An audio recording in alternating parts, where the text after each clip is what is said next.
did it because he wanted us to know what happens when the church is silent in the face of evil. And Dietrich Bonhoeffer was a voice, like a prophetic voice, trying to call the German church to be the church and to speak against the evil of the rising Nazis. But we got to be clear, most in the church at the time, they weren't indifferent to evil, they just didn't see it. They had every kind of theological excuse of why the church needs to be silent. Romans 13, submit to the authority. Whatever they believed, Bonhoeffer was right and they were wrong. And by the time many of them understood that their silence and their theological confusion about the role of the church, that we're not supposed to, get involved in that kind of stuff, that opened the door to satanic evil.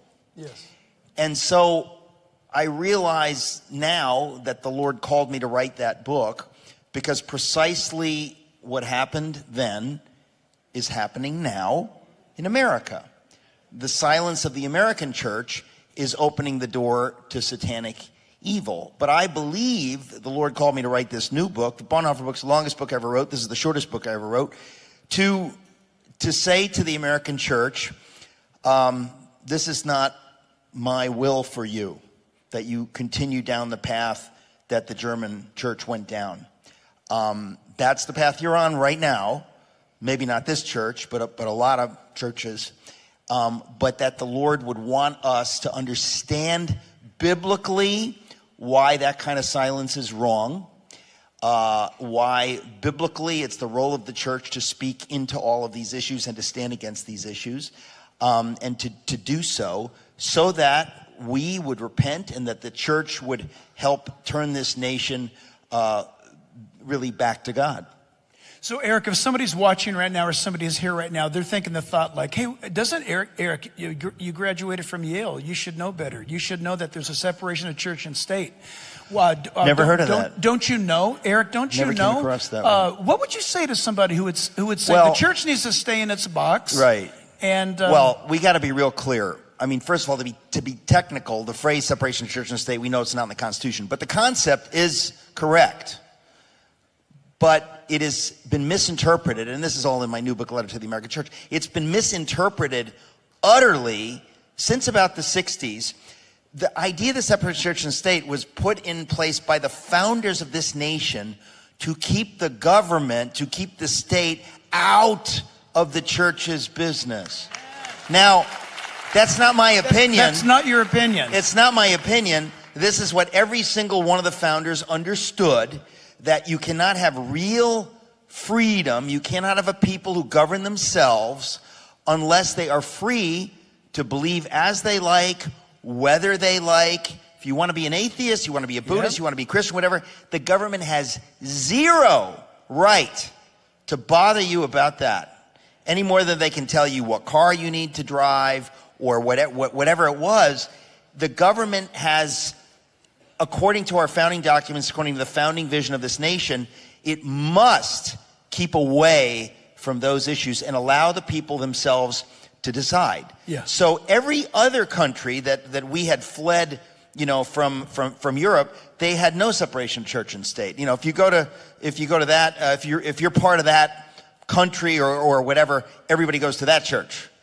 Or everybody goes to that church, or or you see this, or everybody goes to is Muslim, or everybody is atheist. If you're in North Korea, or everybody.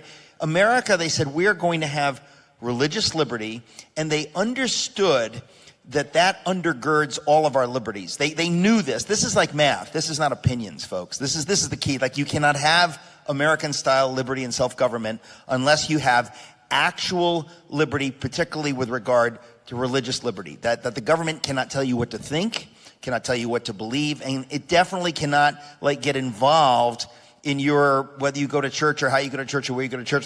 This is utterly, utterly foundational. But at the same time, all of the founders understood if most people don't have some religious faith, we can't force it, but if they don't have it, we're not going to have virtue. We're not going to have people who can govern themselves. So there's a conundrum at the heart of the founders said freedom, religious freedom is is sacred. We're going to have religious freedom. We're not going to tell people they need to believe in God. We're not going to tell people they need to go to church. We have no business doing that. But if they don't do it on their own, our liberties will evaporate. So this was this risk. It's at the heart of all liberty. And we always knew that as a people, right? We knew that as Americans, that nobody's going to force you to go to church, but we believe in God. We respect God. We have presidents like Theodore Roosevelt and Abraham Lincoln, and every single president, they understood this is the foundation. We can't force it on anybody, but without this, we're not America. This is what makes us free. So that kind of shifted in the 60s, and you get, a lot of people misunderstanding this like willfully, basically. And basically saying, separation of church and state, that means we've got to remove any religious stuff out of the culture. And it doesn't say separation of church and culture. It's a separation of church and state. In other words, the government cannot officially establish a religion. You all need to go to this church, or everybody in this state needs to go to that church, whatever.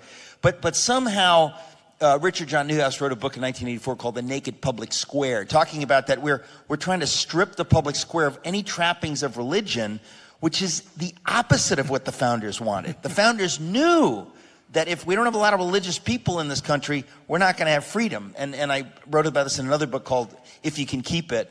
But in my book, If You Can Keep It, I talk about every single one of the founders understood this, that when revival breaks out, like under the preaching of George Whitefield, guess what happens? Virtue goes up, domestic abuse goes down, crime goes down, and people can govern themselves. Those people can be free. So all of the founders understood this. But roughly since the 60s, a lot of our cultural elites have turned it around and made it sound as though we've got to take God out. And they are undeniably wrong, and the result is we've become less and less and less free as a result of that.